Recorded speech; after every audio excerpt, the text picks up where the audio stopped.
Hello guys, welcome back to my channel hi tech Telugu updates. ఈరోజు నేను ఒక యాప్ అనమాట, గ్లోరోడ్ అనే యాప్ గురించి చెప్పాలనుకుంటున్నాను. ఎందుకంటే గ్లోరోడ్ అనేది అమెజాన్ వాళ్ళదే అనమాట. సో ఈ యాప్లో అమెజాన్కి దీనికి డిఫరెన్స్ ఏంటంటే, ఈ యాప్లో మనకు అన్నీ చాలా రీజనబుల్ ప్రైజెస్లో వస్తాయి. జ్యువెలరీ కానీ, కుర్తీస్ కానీ.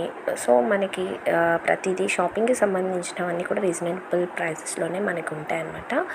ఫస్ట్ ఆఫ్ ఆల్ మనం ఇప్పుడు ఫర్ ఎగ్జాంపుల్ ఏదైనా డ్రెస్ని మనము చూస్ చేసుకున్నాం అనుకో వేరే యాప్లో, సో దాన్ని స్క్రీన్ షాట్ తీసి మనం ఇక్కడ సెర్చ్ చేసుకోవచ్చు అనమాట. ఈ విధంగా సెర్చ్ చేసుకున్నప్పుడు మనకి ఇక్కడ రీజనబుల్ ప్రైస్లో మనకి ఏదైతే రీజనబుల్గా అనిపిస్తుందో అది మనం చూస్ చేసుకొని మనం ఆర్డర్